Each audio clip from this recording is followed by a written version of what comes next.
আমি যেটা আপনার কাছে জানতে চাচ্ছি প্লিজ, এটা আমার অফিস, বিএনপির কেন্দ্রীয় অফিস। আপনাদের কাছে এটা অফিস, বাট আমার কাছে এই মুহূর্তে এটা হচ্ছে ক্রাইম সিন। ঠিক আছে, আপনি declare it as a crime scene, declare করেন। আমি অবশ্যই এটাকে প্লেস অফ অকারেন্স ধরেছি এবং এই প্লেস অফ অকারেন্সে কালকে পর্যাপ্ত সংখ্যক বোমা নিক্ষেপ করা হয়েছে আমাদের সদস্যদের লক্ষ্য করে। কাজেই এইটা এখন এই মুহূর্তে আমাদের কাছে প্লেস অফ অকারেন্স হিসেবে এটা আমাদের জিম্মায়। আমি জানতে চাচ্ছি আপনি সেটা উত্তর দিচ্ছেন না, আপনি সেই উত্তরটা দিচ্ছেন। আমি যেটা জানতে চাচ্ছি, আমি তাহলে এখন এখানে যাওয়ার জন্য আপনাদের দিক থেকে কোনো অনুমতি নাই আমার কাজ শেষ না হওয়া পর্যন্ত কাউকেই আমরা আমি যেটা জানতে চাই প্লিজ সেটা উত্তর দেন আমাকে। তাহলে আমি এখন এখানে যেতে পারবো না। আমাদের কাজ শেষ না হওয়া পর্যন্ত স্ট্রেট বলেন যে আমাদের কাজ শেষ হয়নি, আপনি এখন যেতে পারবেন না। আমাদের ক্রাইম সিনের কাজ শেষ না হওয়া পর্যন্ত nobody is allowed to go. আমি কিন্তু আপনার কাছে যেটা প্লিজ আপনি আমাকে, আপনি যেমন বলছেন আপনি একজন সিনিয়র মানুষ, আমি আপনাকে চিনি। সিনিয়র মানুষ বলেই তো বলছি, আমি আমার দায়িত্ব, মাই অফিস।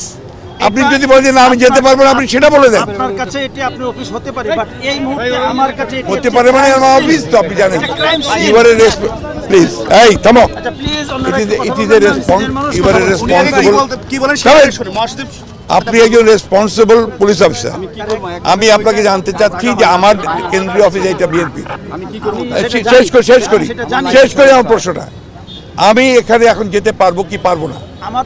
আপনার প্রশ্নটা আমি বুঝতে পেরেছি, বাট এই মুহূর্তে গতকালকে রাতে আমাদের বা বিকেলবেলা আমাদের পুলিশ সদস্যদের লক্ষ্য করে যেইভাবে বোমা নিক্ষেপ করা হয়েছে এবং পরবর্তীতে সেখানে অভিযান পরিচালনা করে যেই পরিমাণ ককটেল বোমা বা অন্যান্য দ্রব্য উদ্ধার করা হয়েছে, তো সেটি এই মুহূর্তে আমাদের একটি ঘটনাস্থল, যেটাকে আমরা বলি আমাদের আইনের ভাষায় বলি প্লেস অফ অকারেন্স। সো এটা ক্রাইম সিন হিসেবে আমরা এটা বিবেচনা করছি এবং ক্রাইম সিন হিসেবে আমাদের পর্যাপ্ত সদস্যরা, সিআইডি বোম ডিসপোজাল টিমের সদস্যরা সেখানে কাজ করছে। সো এই মুহূর্তে কেউ সেখানে আমি স্পেসিফিক জানতে চাচ্ছি আমি এখানে যেতে পারবো কিনা। আপনি আমার সাথে উত্তেজিত হবেন না। না, উত্তেজিত আমি নই, আপনি বুঝতে পারছেন না। আমি আপনার সাথে যাচ্ছি যে আপনি স্পেসিফিক আমাকে বলবেন। ক্রাইম সিনের কাজ ভাই আই হার্ড ইট। আমি এটা শুনেছি, আপনি আমাকে শুধু এইটুকু বলবেন। আমি অত্যন্ত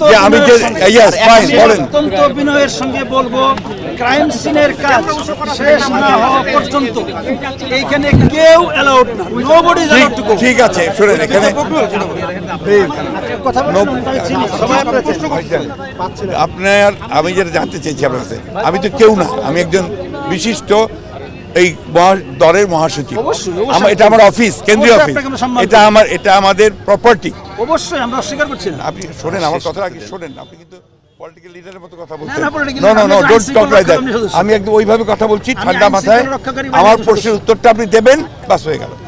আমি এখানে being the secretary general of the party, আমি এখন এখানে অ্যালাউড কিনা?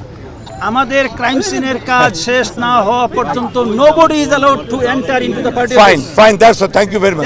এখন আপনারা শুনেন আর জানেন স্যার, একটু এদিকে স্যার আলমগীর ভাই, আপনারা বুঝতে পেরেছেন যে আই ওয়াজ নট অ্যালাউড।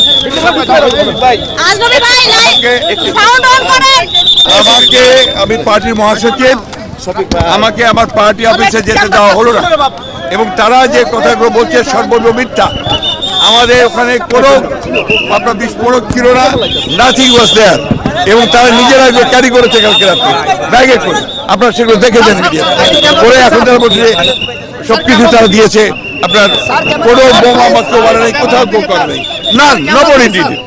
এবং আমরা এটা সম্পূর্ণভাবে একটা চক্রান্ত পরিকল্পনা প্লট করে বিএনপিকে মেলাইন করার জন্য আমাদের 10 তারিখের যে শান্তিপূর্ণ সমাবেশ, সেই সমাবেশকে পুরোপুরি নস্যাৎ করে দেওয়ার জন্য এটা সরকারের হীন পরিকল্পনা, চক্রান্ত। গণতন্ত্রকে ধ্বংস করবার জন্য, মানুষের অধিকারকে ধ্বংস করার জন্য আমার রাজনৈতিক দল হিসেবে আমার নিজের অফিসে যাওয়ার যদি আমি যেতে না পারি, তাহলে কি করে একজন রাজনৈতিক দলের নেতারা কর্মীরা তারা কাজ করবে? একটা লিবারাল ডেমোক্রেটিক পার্টি, তার সাংবিধানিক অধিকার হচ্ছে যে সে তার স্বাভাবিক রাজনৈতিক কর্মকাণ্ড পরিচালনা করবে। এখন একজন মহাসচিব সেটা অফিসেই যেতে না পারে, তাহলে কি অবস্থায় আপনারা আছে? এই কথা বলবেন আপনারা, যদি না পারে তাহলে এটা সম্ভব না। এখানে গণতন্ত্র তো দূরের কথা, এখানে মানুষ একটা সভ্য সামাজিক মুক্ত দেশে বাস করছে না, এটাই প্রমাণিত হচ্ছে।